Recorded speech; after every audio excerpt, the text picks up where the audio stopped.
Hi guys, I'm back again today with another video, and today we're checking out why US malls are dying. Are they? Or maybe because of online. Well, in the Philippines, they're not dying because it's hot. So we just go to the mall to get like air condition and all that. So I think it's gonna be alive for a long time. And it's kind of like our family day place to go. But anyways, let's see why the US malls are dying though. Let's begin. Welcome to the 1990s, the Oh, former Eastern Bloc, a beautiful, wealthy, inspiring place left behind by the dying, retreating Russian Empire. Suppose you wanted to do some shopping. Where will you go? Oh, I know, those beautiful Soviet-era shopping centers seen by many on those Soviet retro-themed social media pages, full of the finest wares of the Eastern Bloc. Sorry, I couldn't keep a straight face there. No, if you wanted to do shopping, you did not in fact go to the shopping center. Instead, you went where the rest of society went, to dismal outdoor markets, selling vegetables, wow. knockoff clothing, homemade food preserves and so on, from cars, vans, often entire buses. It was chaotic, dirty, loud, often taking place on random sidewalks or in underpasses. As you milled around the makeshift stands in the crowd, looking at the knickknacks being sold, people haggling, old women counting coins in their hands, you thought of a photo you saw of an American shopping center. You called it a shopping center because you did not have a word for it yet. That is, the mall. Beautiful, clean, air-conditioned, full of Western stores and their wares, fast food restaurants like McDonald's and others you've never even heard about, people strolling around wearing the latest fashion. Surely all of them are drinking Coca-Cola and Pepsi Cola too, not this piss Pepsi. water they sell around here. Palm trees, fountains, colorful lights. You're pretty sure there's American rock music playing in the background too. You don't know, it was a photograph. Your thoughts are interrupted as you look down and realize you've stepped into shit, and an old lady is yelling at you to move from her stand if you ain't buying anything. The shopping mall was the ultimate symbol of 1990s Western prosperity, and it wasn't long before they spread through Europe too, including the former Eastern Bloc. Today, malls in places like Budapest, Prague or Warsaw are basically indistinguishable from their modern American counterparts, except for Mm, one thing. Malls in Europe are thriving, while in the US they are slowly dying out. Why is that? People often say it's because of Amazon and online commerce, but Europe has those too. Is it a purchasing power issue? But how? America is the richest country on the planet. Lots of full wallets over there. Though sometimes those wallets need replacement and additional company. This is where Exter comes in with their compact, stylish, neat products. Set your cards out, call about. But if you're into it, which has an LED lamp that alerts you if your wallet's last location. The tracker will last 2 to 3 months, so don't wait for you. And now, back to the program. So the most common arguments cited for the death of US malls is online commerce. The fact that people are now able to mm, order from the internet from the comfort of their homes. And sure, online commerce didn't exactly help malls, but as I mentioned, online commerce is also very much present in Europe and malls over there are doing fine. So I'm comfortable stating that the decline of US malls is not because of online commerce, though it certainly didn't help. And so I've identified 3 actual key reasons which we will go through now, including the okay. last one which no one talks about but is absolutely crucial in my opinion. In fact, that might be the most important reason for the death of US malls. And yet people seem to ignore it. So let's go through the reasons. Purchasing power.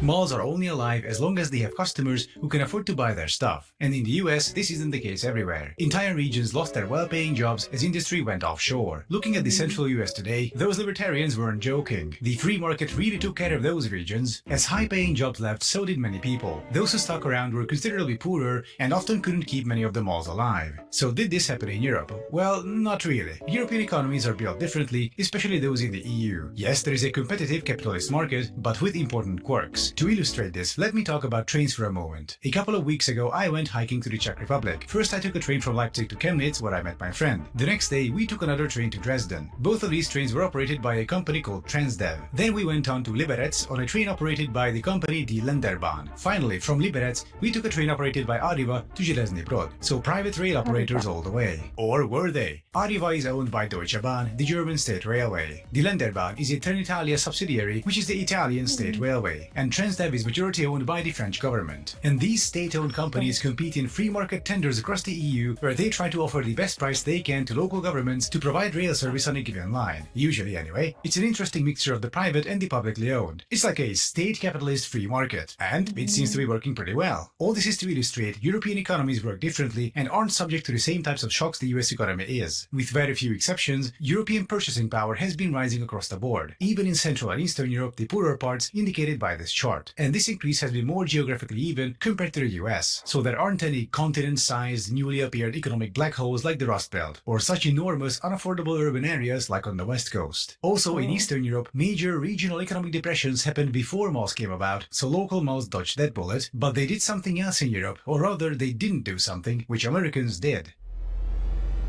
Oversupply. Well, America American loves to malls are do that. exotic in the sense that there are so many of them. Copious amounts of commercial space was built out in the form of enclosed malls, outdoor malls, power centers, lifestyle centers, and so on. Consequently, there is a lot more commercial space per capita than in Europe. A lot more. Like 10 times more than Germany, for example. And in German cities where there is an oversupply, like Chemnitz, the city I've recently talked about, you get the same mall deaths. But Chemnitz is an exception because those malls and shopping centers used to have a demand base. It's just that following the fall of the Berlin Wall, people started leaving for former West Germany, and suddenly there was a commercial oversupply. But such a situation couldn't happen otherwise in Europe, as regulations that govern building new commercial space are far more stringent than in the US. Libertarians call this government red tape crippling the economy, while adults call it necessary regulations to avoid mass closures and urban decay. The large number of US malls also means they are of lower quality and more mass-produced. Take a look at this one, the former Metro Center Mall in Phoenix, Arizona. Why is it falling apart like that? What material did they use? Cardboard? If any country builds that many malls, it is inevitable that many of them will end up cheap and mass-produced, both inside and outside, both architecturally and in terms of what they offer. And the mass-produced, standardized, consumerist bullshit just isn't something people look for nowadays. Compare the Metro Center Mall to, mall? say, Palladium in the So center of sad. Prague. This is the facade of the mall. Like, their malls are so sad. It doesn't even look like you don't even want to go in.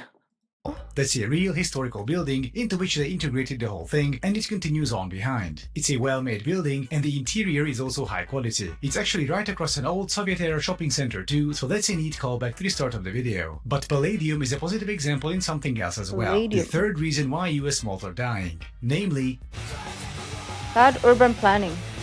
Why they this is the issue I barely hear anyone talk about when They it put comes it in to the middle dying of malls. the desert. Yes, purchasing power and oversupply are important, but where the mall is and what's around it is also just as important. Looking Yeah. at Palladium, there's a tram stop right next to it, a metro station, and it's a corner away from Masariko, the commuter rail station. Palladium is very easy and Americans are convenient not to good get in to. planning. So what, you might say? US malls have ample parking, and they are easy to get to as well by car. Sure, but that's part of the problem. Car-centric US cities are more spread out, which means the mall will be further away from you. Now then, you want to buy an item. Say you want to find a birthday gift for your aunt or something. Do you then get in your car, drive down to the mall, That's a get good through a mug, traffic though. jam, trudge across the parking lot, then look for a gift and then do the same process on the way back home? Or do you just go, fuck it, and order something from Amazon? With Palladium, even if I live on the outskirts, I can just go by metro and be there door to door in about half an hour. Once again, this is from the edge of the city. American malls are usually not built near any meaningful public transit. In fact, they are usually not built near any meaningful place. Compare So these four sad. European malls, 2 from Prague and 2 from Budapest, with these 4 American malls, from Phoenix, Las Vegas, Oklahoma City, and Orlando. The reason why Amazon and similar online commerce platforms cannot compete with the first group but can threaten the second group is because malls in the first group are integrated into the city. The surrounding environment isn't just a parking lot. There are things to do and see, and you can end up in those malls even completely organically, as in unplanned, as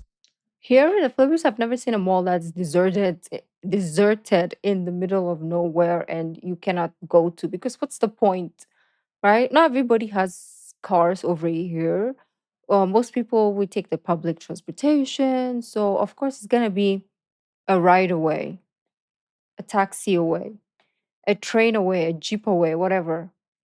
But it's like, yeah, like that is so pointless. And the design also is just like it's not even inviting. It's like you don't even want to go there. It's kind of like haunted. It's creepy. Like make it look good, appealing. So maybe I can sacrifice the drive to go there also.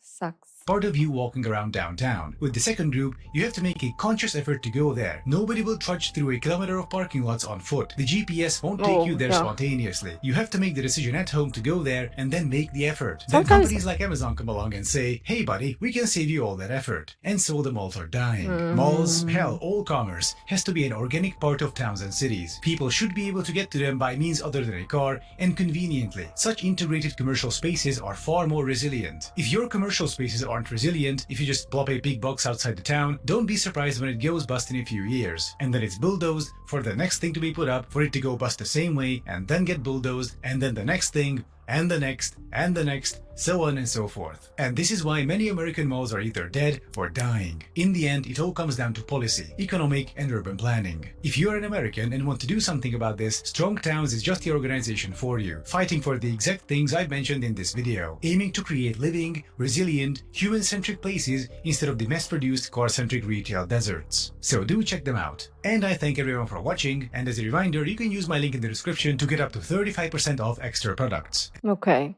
Yeah. I see it now. I didn't even think it was a problem until we watched this video. I thought they were okay. Um, even yeah, I don't see a point how it should die down malls in any country because I feel like they're easy hack for a city. They're easy hack for a city. Like maybe I'm not gonna buy anything, but it's like hangout. Maybe there is a popular store that you want to check out when you're in the city, and the easiest place to go is a mall to find it, right? And then you can go for coffee afterwards, or go grab lunch afterwards, or whatever. Like it's fun. I don't know what they're doing, but anyways, beautiful peeps, let me know what your thoughts are, and I will see you next week. Bye.